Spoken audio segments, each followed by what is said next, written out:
You're tuned into Sports from the Hoodwood, the internet's foremost location for no-nonsense commentary, insight, and opinions on the world of sports. Here, now live in living color, backed by popular demand, your host, KJ Green.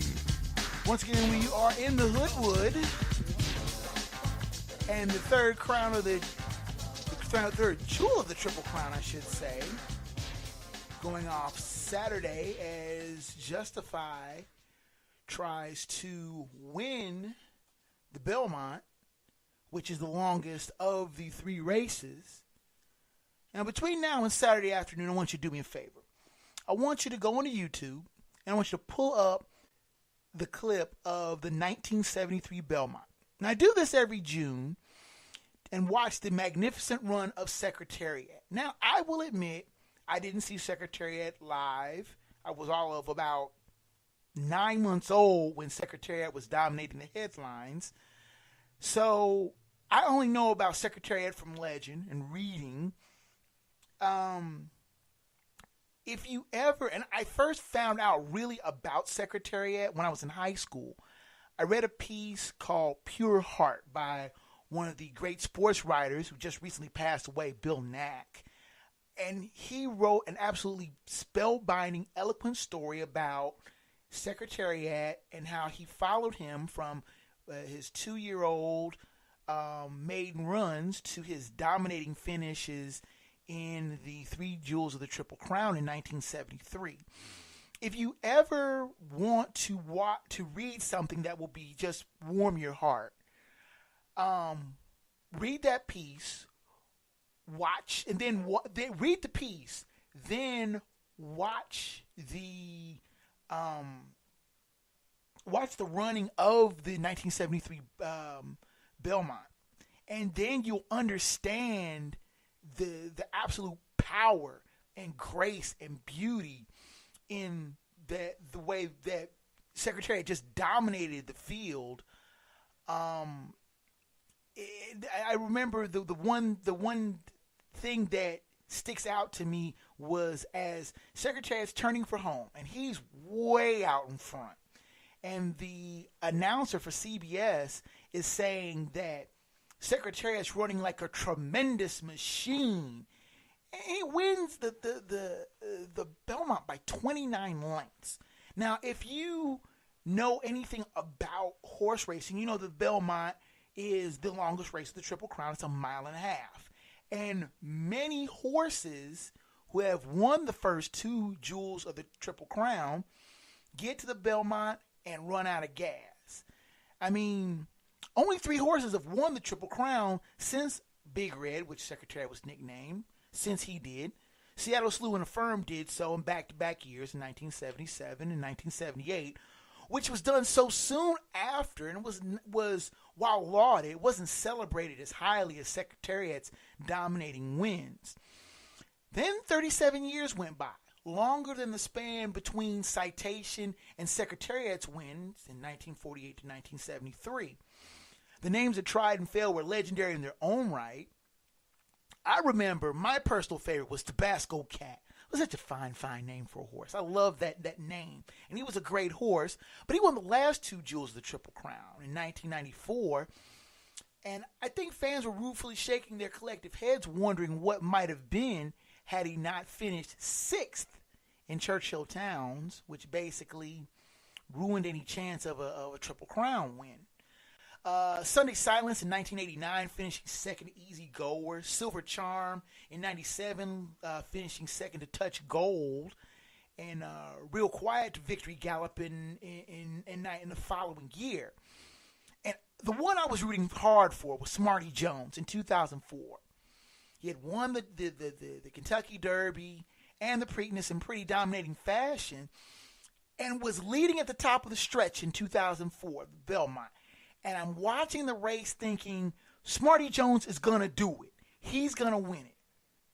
Then here comes Birdstone, a 30-1 long shot. And I'm thinking, go, go, go. But Smarty Jones is running out of gas. And Birdstone is running him down. And he wins by a length. And I'm just crushed. I'm thinking, will I ever see a Triple Crown winner in my lifetime? And then when California Chrome won the first 2 jewels, and people were rightly celebrating him. And then what does, like the Belmont does to so many would-be Triple Crown winners, gets them in the stretch. He fades down badly at the stretch and loses to Tonalist. Now, until American Pharaoh in 2015 finally broke the spell, and he was rightly celebrated. I mean, he won all 3 races, pretty dominating. He won the Belmont by 6 lengths, which, aside from Secretariat's great run, was probably about the most dominating run I've seen of a horse in the Belmont in my lifetime. So now you have Justified, who won the Kentucky Derby in the rain by 2.5 lengths. He won the Preakness in the rain by 3 lengths. And now we'll face a slew of challengers as a 4-5 favorite, but he's going off on the rail. Now, most of the pundits don't think Justified can pull the trifecta, and as I've noted before, that 1.5 miles has destroyed many a would-be contender. Now, as much as I like Justified to win the Derby and the Preakness, and I picked him to win both, I don't think he's going to win the Triple Crown. And I'm not saying that trying to disparage the horse. I just think that having run in sloppy conditions and running shorter distances, that he's going to be running on a longer distance. The weather in Belmont, New York is supposed to be dry. That a better horse is going to run him down. I like Hofburg.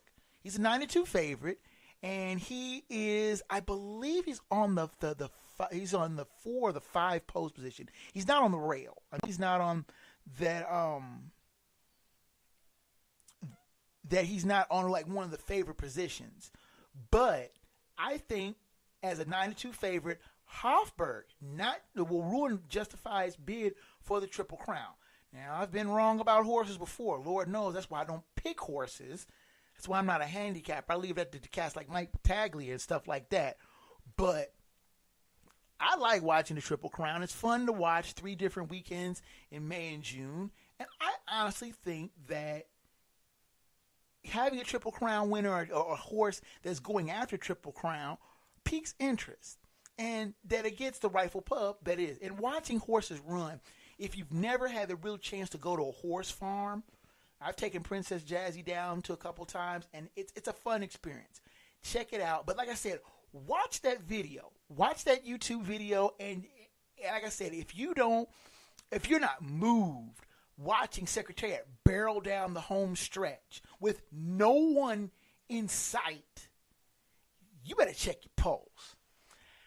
Now let's look at the Fat Dap and Head Slap of the week. Fat Dap goes to Karthik Nemani of McKinney, Texas. And you wonder, who is this person? He won the National Spelling Bee last week, beating the largest pool of entrants. 515 other entrants were in this field, but Karthik came out on top. The final word that he spelled was, I was looking at this word earlier when I looked it up. It says koinonia, I believe it is koinonia, which is spelled Koinonia, which I've never heard of that word, to be honest. I mean, I had to check the spelling and the pronunciation, not to sound like the dimwit that I already am. But, you know, hey, what do you want from me? I flunked out. I can't say I flunked out of spelling. I finished second in spelling, spelling being when I was in 6th grade, and I couldn't spell accountant. So, koinonia, it would have run me out quick. The word is a theological term meaning Christian fellowship or communion with God, or more commonly with fellow Christians.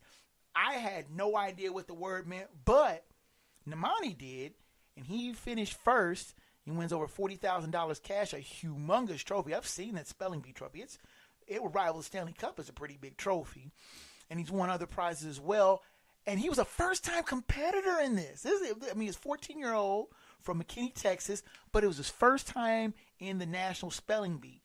And he said after winning the competition that he was most looking forward to going on to Jimmy Kimmel and spelling against the late night talk show host. And I saw him do that Wednesday night. He dusted Kimmel, which wouldn't be too hard to do. But, you know, him saying that the biggest thing, not so much the cash or the savings bonds or the trophy, but going on late night talk show and showing off his prowess. He, like I said, he dusted Kimmel. It was fun to watch. Karthik, Hoodwood salutes you as a champion speller.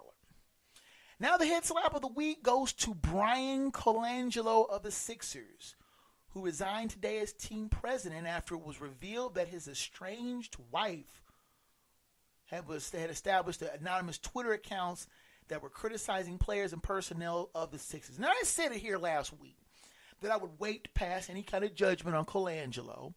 But now, come on, man. What's the matter with you? Your wife?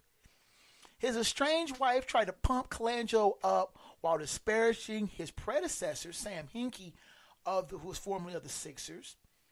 And he tried to throw shade on his previous job in Toronto and his successor in Toronto, and also throwing shade at current Sixers players. Now, Colangelo claims he had nothing to do with this and didn't direct his wife to make these tweets. Yeah, sure, right. Nor did he share any info with her. But how did the said info and dirt get to him? Pillow talk?